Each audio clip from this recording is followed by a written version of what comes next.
আমি এখানে বিতর্কিত কথা বলবো না, আমি মুখ্যমন্ত্রী, আমি এখন সকলের।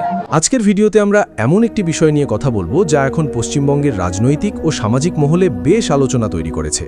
পশ্চিমবঙ্গের মুখ্যমন্ত্রী শুভেন্দু অধিকারীকে এক সাংবাদিক প্রশ্ন করেছিলেন, আপনি কি শুধু হিন্দুদের মুখ্যমন্ত্রী? তার উত্তরে তিনি বললেন, আমি সবার মুখ্যমন্ত্রী।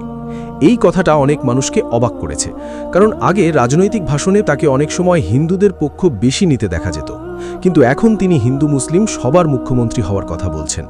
তাহলে প্রশ্ন হচ্ছে, তিনি কি এখন মুসলিমদের প্রতিও ভালোবাসা ও দায়িত্ব দেখাতে চাইছেন? আর ইসলাম এই বিষয়টাকে কিভাবে দেখে? দেখুন, ইসলাম কখনো অকারণে কাউকে ঘৃণা করতে শেখায় না। ইসলাম ন্যায় বিচার, শান্তি এবং সহাবস্থানের শিক্ষা দেয়।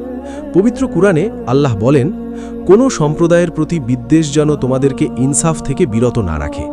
অর্থাৎ একজন মানুষ যদি আগে কোনো ভুল ধারণা নিয়ে চলেও থাকে, পরে যদি সে সবার জন্য সমান আচরণের কথা বলে, তাহলে তাকে ভালো দিক দিয়ে বিচার করা উচিত। রাজনীতিতে অনেক সময় নেতারা বিভাজনের ভাষা ব্যবহার করেন ভোটের জন্য, কিন্তু যখন একজন নেতা বলেন আমি সবার, তখন সাধারণ মানুষ আশা করে হিন্দু, মুসলিম, শিখ, খ্রিস্টান সবাই সমান অধিকার পাবে। মুসলিমদেরও বুঝতে হবে, ইসলাম আমাদের ধৈর্য এবং বুদ্ধিমত্তার শিক্ষা দেয়। কাউকে শুধু অতীত দিয়ে বিচার না করে বর্তমান কাজও দেখতে হবে। যদি সত্যি পশ্চিমবঙ্গে এমন পরিবেশ তৈরি হয় যেখানে মুসলিমদের নিরাপত্তা, শিক্ষা, চাকরি ও ধর্মীয় স্বাধীনতা নিশ্চিত হয়, তাহলে সেটা অবশ্যই ভালো দিক। তবে শুধু কথা নয়, কাজও দেখতে হবে, কারণ একজন নেতার আসল পরিচয় তার সিদ্ধান্ত ও আচরণে প্রকাশ পায়।